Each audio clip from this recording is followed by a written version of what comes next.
प्रधानमंत्री नरेंद्र मोदी 5 देशों के दौरे पर हैं। यूएई, द नीदरलैंड्स, स्वीडन और नॉर्वे और इटली। 2 दिन पहले तक अमेरिकी राष्ट्रपति डोनाल्ड ट्रंप चीन के दौरे पर थे। बीजिंग में जिनपिंग से हाथ मिला रहे थे, लेकिन ठीक उसी वक्त पीएम मोदी यूएई से पूरी दुनिया को शांति का संदेश दे रहे थे। संदेश इसलिए क्योंकि इस वक्त पश्चिम एशिया में जंग की सुगबुगाहट तेज है और जिन रास्तों से दुनिया को तेल की सप्लाई की जाती है उन पर खतरा मंडरा रहा है।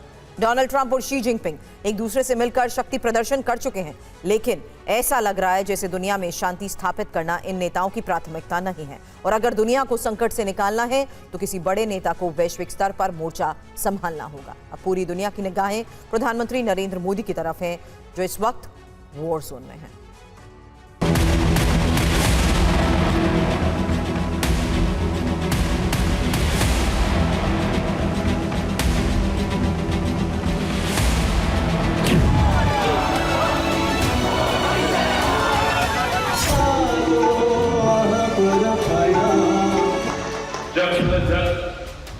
शांति और स्थिरता की बहाली के लिए भारत हर संभव सहयोग देने के लिए तैयार है।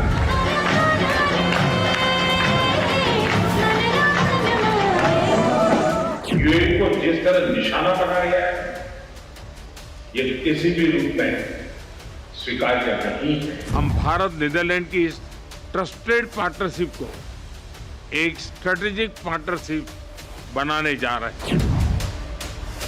हम नीदरलैंड को भारत के सबसे महत्वपूर्ण पार्टनर में से मानते हैं।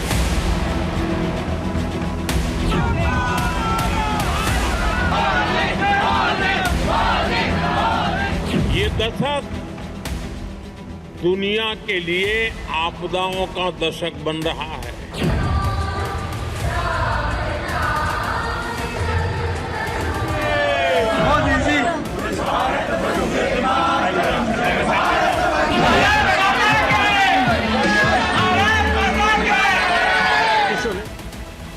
पहले यूएई, फिर द नीदरलैंड्स, उसके बाद स्वीडन, फिर नॉर्वे और आखिर में इटली। जब दुनिया के बड़े बड़े नेता वैश्विक संकट से दूरी बना रहे हैं, बिल्ली को देखकर आंख बंद करने वाले कबूतर की भूमिका में हैं, तब नरेंद्र मोदी संकट के बीच वॉर जोन में जाकर दुनिया को रास्ता दिखाने की कोशिश कर रहे हैं।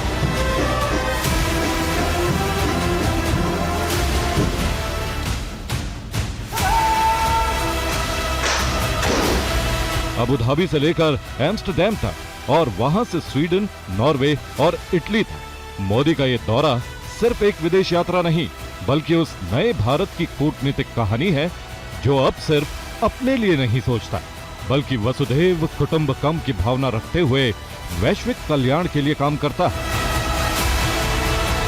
जल्द से जल्द शांति और स्थिरता की बहाली के लिए भारत हर संभव सहयोग देने के लिए तैयार है। ब्रदर, हमारी कॉम्प्रिहेंसिव स्ट्रेटेजिक पार्टनरशिप को निरंतर नई ऊंचाइयों तक पहुंचाने के लिए मैं आपका हृदय से बहुत बहुत अभिनंदन करता हूं। एक तरफ युद्ध, दूसरी तरफ ऊर्जा संकट और तीसरी तरफ ग्लोबल इकोनॉमी की बेचैनी। इस बेचैनी से दुनिया को बाहर निकालने का फॉर्मूला सिर्फ भारत के पास है।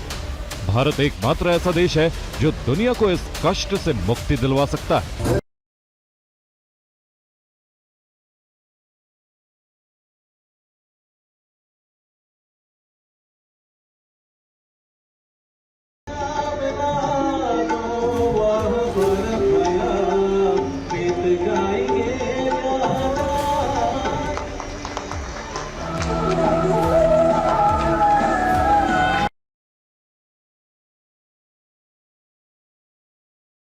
जब पीएम मोदी अबू धाबी के एयरपोर्ट पर पहुंचे तो वॉर जोन में ये उनका पहला कदम। यूएई पर हुए हमलों की हम कठोर निंदा करते हैं। यूएई को जिस तरह निशाना बनाया गया है, ये किसी भी रूप में स्वीकार्य नहीं है। प्रधानमंत्री मोदी और यूएई के राष्ट्रपति मोहम्मद बिन जायद अल नहयान के बीच लंबी बातचीत हुई। बातचीत सिर्फ व्यापार की नहीं थी, बातचीत भविष्य की थी। बातचीत उस ऊर्जा संकट की थी जो आने वाले समय में दुनिया की दशा और दिशा तय करेगा। इसी बातचीत के बाद सामने आई वो बड़ी डील जिसने पूरी दुनिया का ध्यान खींच लिया। भारत और यूनाइटेड अरब अमीरात ने रणनीतिक पेट्रोलियम रिजर्व को लेकर बड़ा समझौता किया। अब यूएई भारत के स्ट्रेटेजिक ऑयल रिजर्व में 30 मिलियन यानी 3 करोड़ बैरल तक कच्चा तेल स्टोर कर सकेगा। यह सिर्फ तेल स्टोर करने का मामला नहीं है, बल्कि यह भरोसे का मामला है। इसका मतलब है कि दुनिया के सबसे संवेदनशील दौर में यूएई भारत को अपना सबसे भरोसेमंद पार्टनर मान रहा है। तो कुल मिलाकर जब पूरी दुनिया ऊर्जा संकट से डर रही है, तब भारत भविष्य की तैयारी कर रहा है। जरा सोचिए, दुनिया के बड़े बड़े देश तेल सप्लाई को लेकर परेशान हैं। समुद्री रास्तों पर खतरा मंडरा रहा है। हॉर्मुज़ स्ट्रेट को लेकर आशंकाएं बढ़ रही हैं और ऐसे वक्त में भारत ऊर्जा सुरक्षा कवच को और अधिक मजबूत कर रहा है। यूएई के अलावा द नीदरलैंड्स में भी भारत ने 17 अहम समझौते किए। इनमें सबसे बड़ा समझौता सेमीकंडक्टर चिप से जुड़ा है। भारत में सेमीकंडक्टर निर्माण को नई गति देने की दिशा में बड़ा कदम उठाते हुए डच कंपनी ASML और टाटा इलेक्ट्रॉनिक्स के बीच एक महत्वपूर्ण समझौते पर हस्ताक्षर किए गए। वर्ष 2026 से भारत और यूरोप संबंधों में एक नए गोल्डन एरा की शुरुआत हुई है। इस वर्ष हमने ऐतिहासिक India European union free trade agreement किया है। हम ग्रीन हाइड्रोजन में एक महत्वाकांक्षी ज्वाइंट रोड मैप लॉन्च करने जा रहे हैं।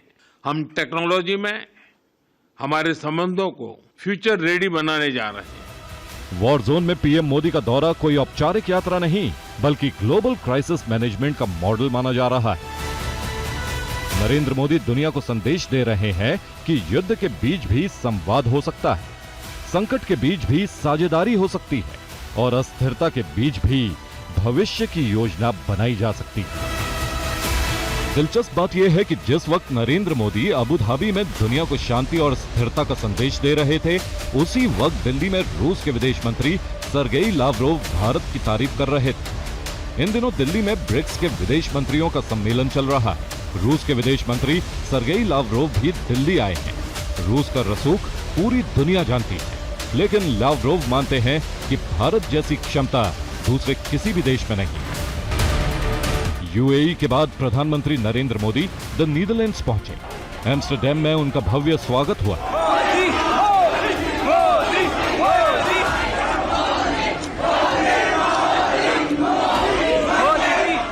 इस स्वागत ने बता दिया कि दुनिया अब भारत पर पहले से भी ज्यादा भरोसा करती है। यह तस्वीर सिर्फ एक स्वागत समारोह की तस्वीर नहीं, बल्कि वैश्विक मंच पर उभरते नए समीकरणों का खाका है। हैक के इसी मंच से पीएम मोदी ने दुनिया को वैश्विक संकट से आगाह भी करवाया और बाहर निकलने का फॉर्मूला भी सुझाया।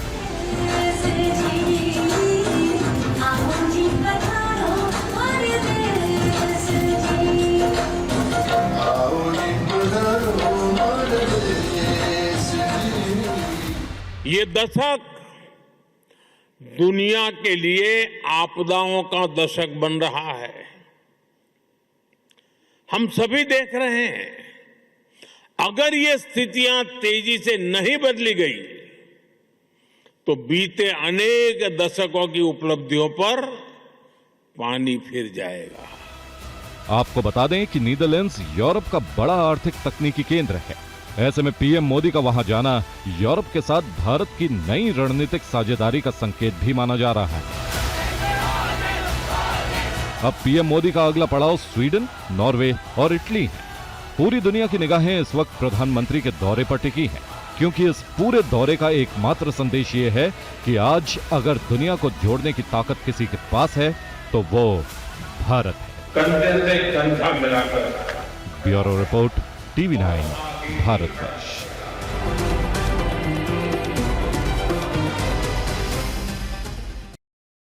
अब वो खबर जिसमें पश्चिमी एशिया वाली बारूदी चिंगारी है। स्ट्रेट ऑफ हार्मुज से लेकर तेहरान तक, यूएई से लेकर इजरायल तक विध्वंसक हमलों का जो दौर आपने 2 महीने पहले देखा था, कुछ वैसा ही सीन एक बार फिर बनता दिख रहा है। सीज फायर के बाद भले ही थोड़ी शांति है, लेकिन ये शांति कुछ वैसी ही है जैसे किसी महातूफान के आने से पहले की खामोशी। तेहरान से 10,000 किलोमीटर दूर वाशिंगटन डीसी में एक सीक्रेट ऑपरेशन की पटकथा फाइनल हो चुकी है और इंतजार मिस्टर प्रेसिडेंट के गो अहेड ऑर्डर का है और अगर वो आदेश मिल गया तो अगले 24 घंटे के अंदर पूरा पश्चिम एशिया दहल सकता है। ऐसी सुगबुगाहट है कि इस मीटिंग में ईरान के विरुद्ध युद्ध का फाइनल ब्लूप्रिंट तैयार हो चुका है। यह भी रिपोर्ट है कि सेना के एक्शन को लेकर डोनाल्ड ट्रंप किसी भी क्षण ग्रीन सिग्नल दे सकते हैं। तो क्या अमेरिका ऑपरेशन एपिक फ्यूरी 2.0 शुरू करेगा? अब अमेरिका का ग्राउंड ऑपरेशन शुरू होने वाला है। ये इस वक्त 50,000 अमेरिकी सैनिक ग्राउंड ऑपरेशन के लिए एकदम तैयार हैं। इनमें marine commando, navy seals, paratroopers और डेल्टा फोर्स के जवान शामिल, जो किसी पलक झपकते ही दुश्मन के टारगेट्स को नष्ट कर सकते हैं और किसी भी ठिकाने पर कब्जा कर सकते हैं। संकेत नंबर 1, वीकेंड पर व्हाइट हाउस में हाई प्रोफाइल मीटिंग। संकेत नंबर 2, बीजिंग यात्रा में ताइवान पर ट्रंप की चुप्पी। संकेत नंबर 3, ईरान के सभी प्रस्ताव का खारिज होना। संकेत नंबर 4, युद्ध मंत्री पीट हेग्सेथ का हमले वाला प्लान। पहला विकल्प, ईरान के सैन्य और बुनियादी ढांचे पर भीषण हवाई हमले। दूसरा विकल्प, ग्राउंड ऑपरेशन के जरिए परमाणु भंडार को खत्म करना या उसे अपने कंट्रोल में लेना। और तीसरा विकल्प, तेल निर्यात के सबसे बड़े केंद्र खर्ग द्वीप पर कब्जा करना। ईरानी संसद के स्पीकर बाघेर कालीबाफ ने कहा, हमारी सेना किसी भी हमले का करारा जवाब देने के लिए तैयार है। पूरी ताकत से दुश्मन को जवाब देंगे। ईरानी सिक्योरिटी कमेटी के प्रवक्ता इब्राहिम रिजाई ने तो परमाणु बम बनाने की धमकी दे दी। उन्होंने कहा, अगर ईरान पर फिर हमला हुआ तो हम यूरेनियम को 90% तक शुद्ध कर सकते हैं। 90% तक संवर्धित यूरेनियम का मतलब है ईरान परमाणु हथियार के करीब आ जाएगा। वो कभी भी न्यूक्लियर विस्फोट कर सकता है, जबकि अमेरिका उसके परमाणु प्रण को ध्वस्त करने की कसम खाकर बैठा है। शांति वार्ता के रास्ते में भी सबसे बड़ा रोड़ा परमाणु वाला दरवाजा ही है। उन्होंने कहा, ईरान पर डोनाल्ड ट्रंप परमाणु बम गिराना चाहते थे, लेकिन सेना के जॉइंट चीफ ऑफ स्टाफ के प्रमुख जनरल डैन केन ने उन्हें रोक दिया। जॉनसन के मुताबिक यह घटना 18 अप्रैल को पेंटागन की आपातकालीन बैठक के दौरान हुई थी, जिसमें काफी गर्मागर्मी भी हुई थी। गोला बारूद और बॉम्ब मिसाइल की लड़ाई के साथ ईरान डिजिटल वॉर भी छेड़ने का मन बना चुका है। हॉर्मुज स्ट्रेट में तेल के बाद डिजिटल टोल बूथ खोलने की तैयारी है। और अब बात पाकिस्तान की, जिसे भारत की तरफ से 2 दिन में लगातार 2 बार हद में रहने की सबसे बड़ी वार्निंग दी गई। पहले रक्षा मंत्री राजनाथ सिंह ने चेतावनी दी, फिर सेना अध्यक्ष जनरल उपेंद्र द्विवेदी ने आतंकिस्तान को उसकी सीमा बता दी। भारत की तरफ से पाकिस्तान के लिए ये बड़े बयान अचानक से क्यों आने लगे? क्या पाकिस्तान पिछले साल पहलगाम के जैसे ही कोई बड़ी आतंकी साजिश रच रहा है? क्या भारतीय एजेंसीज के हाथ ऐसा कोई खुफिया इनपुट लग चुका है? और सवाल यह भी है कि अगर ऐसा है तो फिर भारत की जवाबी तैयारी इस बार है क्या? आपके मन में उठ रहे इन सभी सवालों का जवाब इस खास रिपोर्ट में। वो सेना प्रमुख जनरल उपेंद्र द्विवेदी के इस नई चेतावनी से लगा सकते हैं, जिसमें उन्होंने साफ कहा, अगर इस्लामाबाद आतंकवादियों को पनाह देना बंद नहीं करता, भारत के खिलाफ आतंकी गतिविधियों को जारी रखता है, तो उसे यह तय करना होगा कि वो भूगोल का हिस्सा बने रहना चाहता है या इतिहास का। I think that's in the domain of classified information. But I think if you have heard me earlier, what I have said that Pakistan, if it continues to harbor terrorists and operate against India, then they have to decide whether they want to be part of the geography or history or not. Thank you.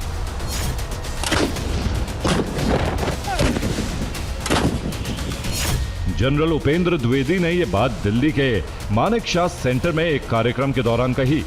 Army chief से ठीक एक दिन पहले राजस्थान के नागौर से रक्षा मंत्री राजनाथ सिंह ने भी पाकिस्तान को ऐसी ही चेतावनी दी थी। तब उन्होंने कहा था कि आतंकवाद पर भारत जीरो टॉलरेंस की नीति पर चल रहा है। अगर किसी ने उकसाने की कोशिश की तो उसे छोड़ेंगे नहीं। प्रश्न अब यह है कि भारत में रक्षा से जुड़े 2 बड़े लोगों की तरफ से पाकिस्तान को 2 दिन में लगातार दूसरी बार हद में रहने की नसीहत क्यों दी गई? क्या पाकिस्तान कोई आतंकी साजिश रच रहा है जिसकी भनक भारतीय खुफिया एजेंसियों को लग चुकी है? तो यह समझने के लिए आपको मुनीर के उकसाऊ बयान और पाकिस्तान के पीओके में तेजी से एक्टिव होने वाले टेरर कैंप की जानकारी होनी चाहिए। मुनीर ने गीदड़ भपकी देते हुए कहा था कि इस बार युद्ध का प्रभाव सीमित नहीं रहेगा, ये बहुत दूरगामी और दर्दनाक होगा। पाकिस्तान सरकार ने जैश के इस मरकज के पुनर्निर्माण के लिए 4 करोड़ रुपए बतौर आर्थिक मदद जारी किए हैं। ये पूरा इलाका अभी भी पाकिस्तानी सेना की सुरक्षा में है। इस मरकज का इस्तेमाल पाकिस्तानी युवाओं के ब्रेन वॉश के लिए किया जाता था। यहाँ ब्रेन वॉश करने के बाद आधुनिक हथियार चलाने का प्रशिक्षण देने के लिए उन्हें बहावलपुर ले जाया जाता था। भारतीय वायुसेना पाकिस्तान की सीमा से लगे राजस्थान में फॉरवर्ड एयरबेस पर स्वदेशी तेजस MK-1A लड़ाकू विमानों की पहली 4 स्क्वाड्रन तैनात करने जा रही है। इसके अलावा फ्रांस की 114 राफेल लड़ाकू विमानों वाली डील से अपनी शक्ति को 2 गुना करने की योजना पर भी काम तेजी से चल रहा है, जिसके तहत लगभग 40 अरब डॉलर वाले इस प्रोजेक्ट के फाइनल होने के बाद 22 विमान फ्रांस से उड़कर सीधे भारत आएंगे, ताकि वायुसेना की तत्काल जरूरतों को पूरा किया जा सके और बाकी बचे 92 राफेल विमानों का निर्माण भारत में ही किया जाएगा। और अब वॉशिंगटन से आई वो रिपोर्ट आपको दिखाते हैं जिससे पूरी दुनिया हैरान है। अमेरिका अपने घातक ड्रोन को रिटायर करने जा रहा है। ड्रोन का नाम है MQ-9 रीपर ड्रोन। एक वक्त था जब MQ-9 रीपर ड्रोन के नाम से ही अमेरिका के दुश्मन दहल जाते थे, लेकिन अब अचानक अमेरिकी एयरफोर्स इसे अपने बेड़े से निकालने जा रही है। सवाल यही, आखिर ट्रंप और उनकी सेना अपने घातक ड्रोन को रिटायर क्यों कर रही है? एक MQ-9 रीपर ड्रोन की कीमत 280 करोड़ रुपए होती है। ईरान ने अमेरिका के 24 ड्रोन को मार गिराया। इस लिहाज से अमेरिका के 6,720 करोड़ रुपए के ड्रोन भस्म हो गए। MQ-9 रीपर अनमैन ड्रोन है जो एक साथ 2 काम करता है। पहला सर्विलांस और दूसरा अटैक, यानी ये निगरानी के साथ साथ जरूरत पड़ने पर हमला करने में भी सक्षम है। ये करीब 500 किलोमीटर प्रति घंटे के हिसाब से उड़ान भर सकता है। यह 1800 किलोग्राम का बारूद ले जाकर टारगेट को ध्वस्त करने में सक्षम है। अंतरिक्ष के सीने को चीरता हुआ एक भीमकाय एस्ट्रॉइड सीधे हमारी धरती को अपना निशाना बना सकता है। यह एस्ट्रॉइड सीधे हमारे वजूद को चुनौती दे रहा है और धरती पर एक बड़ा खतरा भी मंडरा रहा है। अगर ये विनाशकारी चट्टान धरती के वायुमंडल से टकराई तो ये किसी बड़े शहर को राख के ढेर में बदल सकती है। अंतरिक्ष का यमदूत, क्या पलक झपकते ही तबाह हो जाएगी इंसानी सभ्यता? वैज्ञानिक हलकों में इसे एस्ट्रॉइड 2026 JH2 नाम दिया गया। आसमानी चट्टान 28,000 किलोमीटर प्रति घंटे की तूफानी और जानलेवा रफ्तार से हमारी तरफ बढ़ रही। इस दानव की चौड़ाई 16 से 35 मीटर के बीच है। तब इसकी दूरी महज 90,000 किलोमीटर रह जाएगी। हमारा चांद हमसे करीब 3,84,000 किलोमीटर दूर है। ये महाबली एस्ट्रॉइड चांद के मुकाबले हमारी धरती के 4 गुना ज्यादा करीब से गुजरेगा। करोड़ों साल पहले भी एक महाविनाशकारी एस्ट्रॉइड धरती से टकराया था, जिसके कारण धरती से डायनासोर जैसे विशालकाय जीवों का हमेशा के लिए अंत हो गया था। दुनिया में जारी मौजूदा संकट के बीच अमेरिका और चीन की स्पेस रेस नेक्स्ट लेवल पर पहुंच चुके हैं और अब तक इस दौड़ की बात चल रही थी कि चांद की सतह पर सबसे पहले न्यूक्लियर रिएक्टर कौन लगाएगा। उसमें अमेरिका आगे निकलता दिख रहा था, लेकिन चीन ने अंतरिक्ष में तैनाती के लिए एक एयरक्राफ्ट कैरियर का मॉडल लॉन्च करके पूरी दुनिया में तहलका मचा दिया। चीन अपने इस एयरक्राफ्ट कैरियर मॉडल को भविष्य का हथियार बता रहा है तो उसके दुश्मन प्रोपेगेंडा बता रहे हैं। समंदर से उड़ जाएगा युद्धपोत, अंतरिक्ष में जंगी एयरपोर्ट। चीन का दावा है कि ये एक त्रिकोणीय एयरक्राफ्ट कैरियर होगा जो 242 मीटर लंबा और 684 मीटर चौड़ा होगा। इसका टेक ऑफ वजन 1,20,000 टन होगा, यानी इतना वजन उठाकर यह उड़ान भर सकता है। चीन की सरकारी मीडिया ने इस एयरक्राफ्ट कैरियर का नाम लुआन नियाओ बताया है और कहा है कि अगले 20 से 30 वर्षों में यह पूरी तरह बनकर तैयार हो जाएगा और अंतरिक्ष में तैनात कर दिया जाएगा। चीन 2007 में एंटी सैटेलाइट मिसाइल टेस्ट कर चुका है और अमेरिका तथा रूस भी एक क्षमता रखते हैं। इसी खतरे को देखते हुए अमेरिका ने 2019 में यूएस स्पेस फोर्स बनाई, अलग सेना, अलग बजट और अलग कमांड। उधर चीन ने PLA स्ट्रेटेजिक सपोर्ट फोर्स खड़ी की, जिसका मकसद साइबर, इलेक्ट्रॉनिक और स्पेस वॉर है। भविष्य का युद्ध टैंकों और सैनिकों से नहीं बल्कि सैटेलाइट गिराकर, इंटरनेट काटकर, GPS जाम करके और अंतरिक्ष से हमला करके लड़ा जाएगा और बिना गोली चलाए पूरे देश को पंगु बना दिया जाएगा।